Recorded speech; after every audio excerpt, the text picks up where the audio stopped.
राधा वल्लभ श्री हरिवंश। आज हमारे श्रीमद् भागवत का 89वां पाठ है, जिसमें कि महाराज पृथु को सनकादि का उपदेश।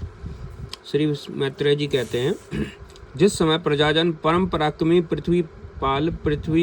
पृथु की इस प्रकार प्रार्थना कर रहे थे, उसी समय वहां सूर्य के समान तेजस्वी 4 मुनीश्वर आए। राजा और उनके अनुचरों ने देखा तथा पहचान लिया कि वे सिद्धेश्वर अपनी दिव्य कांति से संपूर्ण लोगों को पाप निर्मुक्त करते हुए आकाश से उतर कर आ रहे हैं। राजा के प्राण सनकादिकों का दर्शन करते ही जैसे विषयी जीव विषयों की ओर दौड़ता है, उनकी ओर चल पड़े। मानो उन्हें रोकने के लिए ही वे अपने सदस्यों और अनुयायियों के साथ एकाएक उठकर खड़े हो गए। जब वे मुनिगण अध्र्य स्वीकार कर आसन पर विराज गए, तब शिष्टाग्रणी पृथु ने उनके गौरव से प्रभावित हो विनयवश गर्दन झुकाए हुए उनकी विधिवत पूजा की। फिर उनके चरणोदक को अपने सिर के बालों पर छिड़का। इस प्रकार शिष्ट जनोचित आचरण कर आदर तथा पालन करके उन्होंने यही दिखाया कि सभी सत्पुरुषों को ऐसा व्यवहार करना चाहिए। सनकादि मुनीश्वर भगवान शंकर के भी अग्रज हैं। सोने के सिंहासन पर वे ऐसे सुशोभित हुए जैसे अपने अपने स्थानों पर अग्नि देवता। महाराज पृथु ने बड़ी श्रद्धा और संयम के साथ प्रेम पूर्वक उनसे कहा।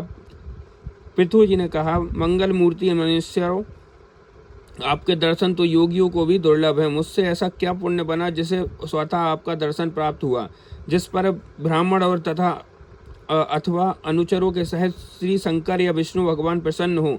उसके लिए यह लोक और परलोक में ऐसी कौन सी वस्तु दुर्लभ है। इस दृश्य प्रपंच के कारण महतत्व आदि यज्ञपि सर्वगत है, तो भी वे सर्व साक्षी आत्मा को नहीं देख सके थे। इसी प्रकार यज्ञपि आप समस्त लोकों में विचरण करते रहते हैं, तो भी अंधकारी लोग आपको देख नहीं पाते। जिनके घरों में आप जैसे पूज्य पुरुष उनके जल तृण पृथ्वी गृहस्थ स्वामी अथवा सेवकादि किसी अन्य पदार्थ को स्वीकार कर लेते हैं, वे गृहस्थ धनहीन होने पर भी धन्य हैं। जिन घरों में कभी भगवत भक्तों के परम पवित्र चरणोदक के छींटे नहीं पड़े, वे सब प्रकार की सिद्धियों से भरे होने पर भी ऐसे वृक्षों के समान कि जिन पर सांप रहते हैं। मुनीश्वर, आपका स्वागत है। आप लोग तो बाल्यावस्था से ही मुमुक्षुओं के मार्ग अनुसरण करते हुए एकाग्र चित्त से ब्रह्मचर्यादि महान व्रतों की बड़ी श्रद्धा पूर्वक आचरण कर रहे हैं। स्वामियों, हम लोग अपने कर्मों के वशीभूत होकर विपत्तियों के क्षेत्र रूप इस संसार में पड़े हुए केवल इंद्रिय संबंधी भोगों को ही परम पुरुषार्थ मान रहे हैं। सो क्या हमारे निस्तार का भी कोई उपाय है? आप लोगों से कुशल प्रश्न करना उचित नहीं है, क्योंकि आप निरंतर आत्मा में ही रमण करते हैं। आप में यह कुशल है कि यह अकुशल है, इस प्रकार की वृत्तियां कभी होती ही नहीं। आप संसार नल से संतप्त जीवों के परम सुहृद हैं। इसलिए आप में विश्वास करके यह पूछना चाहता हूँ कि इस संसार में मनुष्य का किस प्रकार सुगमता से कल्याण हो सकता है। यह निश्चय है कि जो आत्मवान धीर पुरुषों में आत्मा रूप से प्रकाशित होते हैं और उपासकों के हृदय में अपने स्वरूप को प्रकट करने वाले हैं, वे अजन्मा भगवान नारायण ही अपने भक्तों पर कृपा करने के लिए ही आप जैसे सिद्ध पुरुषों के रूप में इस प्रकार पृथ्वी पर विचरा करते हैं। श्री मैत्रेय जी कहते हैं, राजा पृथु के ये युक्ति युक्त गंभीर परिमित मधुर वचन सुनकर श्री सनत कुमार जी बड़े प्रसन्न हुए और कुछ मुस्कुराते हुए कहने लगे। सनत कुमार जी ने कहा, महाराज, अब आपने सब कुछ जानते हुए भी समस्त प्राणियों के कल्याण की दृष्टि से बड़ी अच्छी बात पूछी है। सच है, साधु पुरुषों की बुद्धि ऐसी ही हुआ करती है। सत्पुरुषों का समागम श्रोता और वक्ता दोनों को ही अभिमत होता है, क्योंकि वे उनके प्रश्नोत्तर सभी का कल्याण करते हैं। राजन, श्री मधुसूदन भगवान के चरण कमलों के गुणगान अनुवाद में अवश्य ही आपकी अविचल प्रीति है। हर किसी को इसका प्राप्त होना बहुत कठिन है, और प्राप्त हो जाने पर यह हृदय के भीतर रहने वाले उस वासना रूप को मल को सर्वथा नष्ट कर देती है, जो और किसी उपाय से जल्दी नहीं छूटता। शास्त्र जीवों के कल्याण के लिए भली भांति विचार करने वाले हैं। उनमें आत्मा से भिन्न देहादि के प्रति वैराग्य होना, यही कल्याण का साधन निश्चित किया गया है। शास्त्रों का यह भी कहना है कि गुरु और शास्त्र के वचनों में विश्वास रखने से, भागवत धर्मों का आचरण करने से, तत्व जिज्ञासा से, ज्ञान योग की निष्ठा से, योगेश्वर श्री हरि की उपासना से, नित्य प्रति पुण्य कीर्ति भगवान श्री की पावन कथाओं को सुनने से, जो लोग धन और इंद्रियों के भोगों में ही रत हैं, उनकी गोष्ठी में प्रेम न रखने से, उन्हें प्रिय करने वाले पदार्थों को आसक्ति पूर्वक संग्रह न करने से, भगवत गुणामृत का पान करने से सिवा अन्य समय आत्मा में ही संतुष्ट रहते हुए एकांत सेवन में प्रेम रखने से, किसी भी जीव को कष्ट न देने से, निवृत्ति निष्ठा से, आत्म हित का अनुसंधान करने रहने से, श्री हरि के पवित्र चरित्र रूप श्रेष्ठ अमृत का आस्वादन करने से, निष्काम भाव से, यम नियमों का पालन करने से, कभी किसी की निंदा न करने से, योग क्षेम के लिए प्रयत्न न करने से, शीतोष्ण आदि द्वंद्वों को सहन करने से, भक्तजनों के कानों को सुख देने वाले श्री हरि के गुणों का बार बार वर्णन करने से और बढ़ते हुए भक्ति भाव से मनुष्य का कार्य कारण रूप संपूर्ण जड़ प्रपंच वैराग्य हो जाता है और आत्मस्वरूप निर्गुण परम ब्रह्म में अनायास ही उसकी प्रीति हो जाती है। परम ब्रह्म में सुदृढ़ प्रीति हो जाने पर पुरुष सद्गुरु की शरण लेता है। फिर ज्ञान और वैराग्य के प्रबल वेग के कारण वासना शून्य हुए अपने अविद्यादि 5 प्रकार के क्लेशों से युक्त अहंकारात्मक अपने लिंग शरीर को वह उसी प्रकार भस्म कर देता है जैसे अग्नि लकड़ी से प्रकट होकर फिर उसी को जला डालती है। इस प्रकार लिंग देह का नाश हो जाने पर वह उसके कर्तव्य आदि सभी गुणों से मुक्त हो जाता है। फिर तो जैसे स्वप्न अवस्था में तरह तरह के पदार्थ देखने पर भी उससे जग पड़ने पर उनमें से कोई भी चीज़ दिखाई नहीं देती, उसी प्रकार वह पुरुष शरीर के बाहर दिखाई देने वाले घट पतादि और भीतर अनुभव होने वाले दुख सुख दुख आदि को भी नहीं देखता। इस स्थिति के प्राप्त होने से पहले ये पदार्थ ही जीवात्मा और परमात्मा के बीच में रहकर उनका भेद कर रहे हैं। जब तक अंतःकरण रूप उपाधि रहती है तभी तक पुरुष को जीवात्मा, इंद्रियों के विषय और इन दोनों का संबंध कराने वाले अहंकार आदि का अनुभव होता है, इसके बाद नहीं। बाह्य जगत में भी देखा जाता है कि जल, दर्पण और निमित्तों के रहने पर ही अपने बिंब और प्रतिबिंब का भेद दिखाई देता है, अन्य समय नहीं।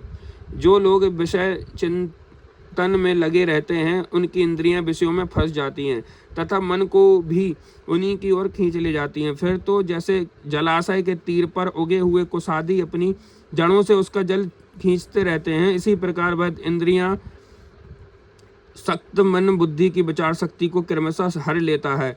विचार शक्ति के नष्ट हो जाने पर पर की स्मृति जाती रहती है और स्मृति का नाश हो जाने पर ज्ञान नहीं रहता। इस ज्ञान के नाश को ही पंडित जन अपने आप अपना नाश करना कहते हैं, जिसके उद्देश्य से अन्य सभी पदार्थों की प्रियता बोध होता है। इस आत्मा का अपने द्वारा ही नाश होने से जो सर्व स्वार्थ हानि होती है उससे बढ़कर लोक में जीव की कोई हानि नहीं है। धन और इंद्रियों के विषयों का चिंतन करना मनुष्य के सभी पुरुषार्थों का नाश करने वाला, क्योंकि इनकी चिंता से वह ज्ञान और विज्ञान से भ्रष्ट होकर वृक्षादि स्थावर योनियों में जन्म पाता है।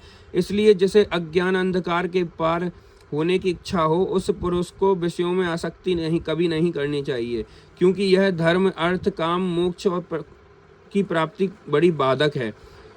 इन 4 पुरुषार्थों में भी सबसे श्रेष्ठ मोक्ष ही माना गया है, क्योंकि अन्य 3 पुरुषार्थों में सर्वदा काल का भय लगा रहता है। प्रकृति में गुणक्षोभ होने के कारण जितने भी उत्तम और अधम भाव पदार्थ प्रकट हुए हैं उनमें कुशल से रह सके ऐसा कोई भी नहीं है। काल भगवान उन सभी के कुशलों को कुचल के रख देता है। अंतः राजन, जो भगवान के देह, इंद्रियां, प्राण, बुद्धि और अहंकार से आवृत सभी स्थावर जंगम प्राणियों के हृदयों में जीव के नियामक अंतर्यामी आत्मा रूप से सर्वत्र साक्षात प्रकाशित हो रहे हैं, उन्हें तुम भय मैं ही हूँ ऐसा जानो। जिस प्रकार माला का ज्ञान हो जाने पर उसमें सर्प बुद्धि नहीं रहती, उसी प्रकार विवेक होने पर जिसका कहीं पता नहीं लगता, ऐसा यह माया में प्रपंच जिससे कार्य कारण रूप से प्रतीत हो रहा है और जो स्वयं कर्मफल कलुषित प्रकृति से परे है, उस नित्य मुक्त निर्मल और ज्ञान स्वरूप परमात्मा को मैं प्राप्त हो रहा हूँ। संत महात्मा जिनके चरण कमलों के अंगुल दल की छिटकती हुई छटा का स्मरण करके अहंकार रूप इंद्रिय हृदय ग्रंथियों को जो कर्मों से गठित हैं इस प्रकार भिन्न भिन्न कर डालते हैं कि समस्त इंद्रियों का प्रत्याहार करके अपने अंतःकरण को निर्विशेष सह करने वाले सन्यासी भी वैसा नहीं कर पाते।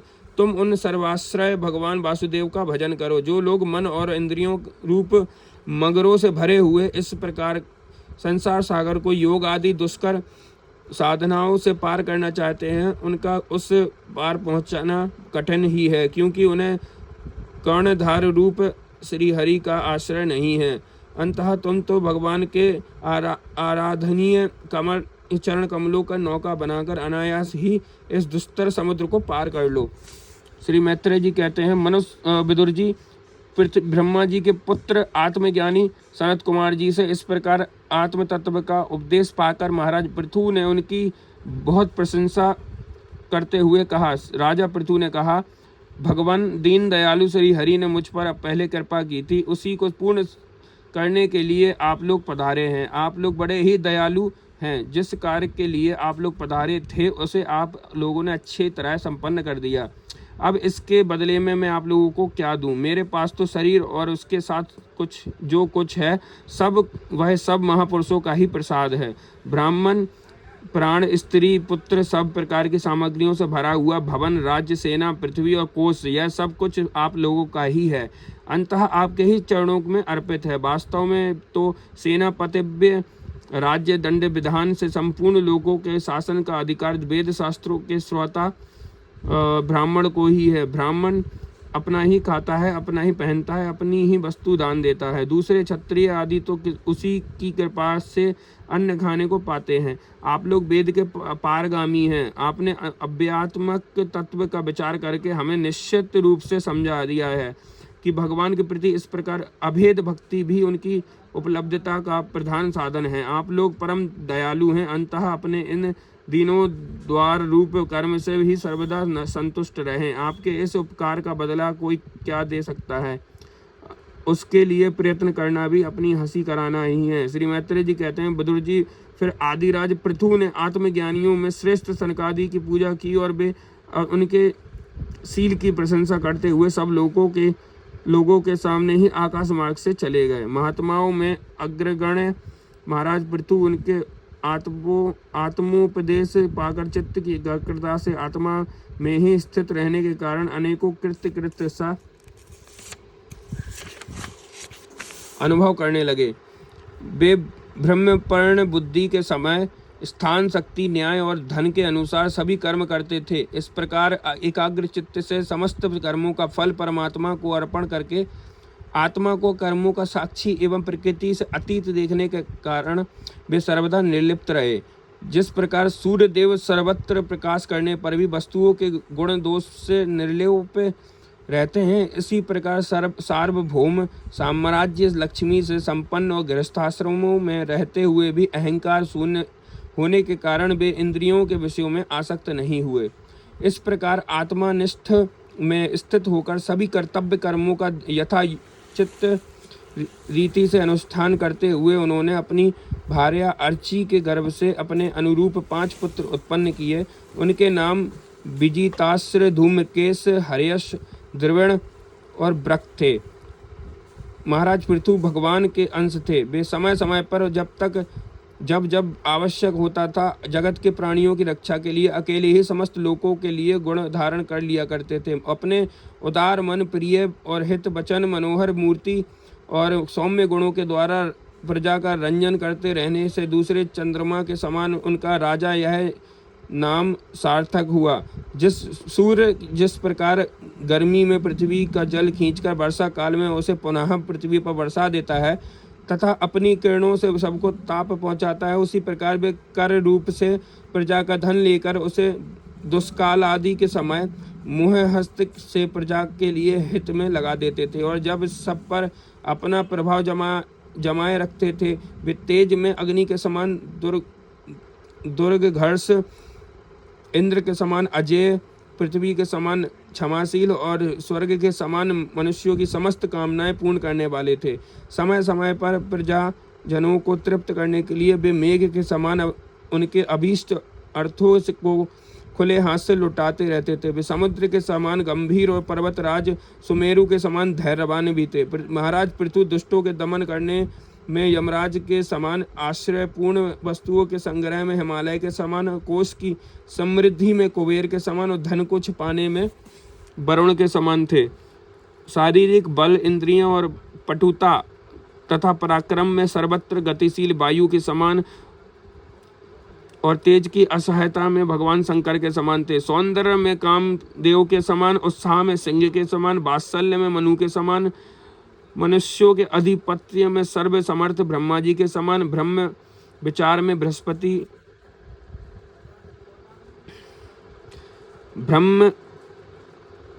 कामदेव के समान ब्रह्म विचार में बृहस्पति, इंद्रिय यजन में साक्षात श्री हरि तथा गौ, ब्राह्मण, गुरुजन एवं भगवत भक्तों की भक्ति, लज्जा, विनय, शील एवं परोपकार आदि गुणों में अपने ही समान अनुपम थे।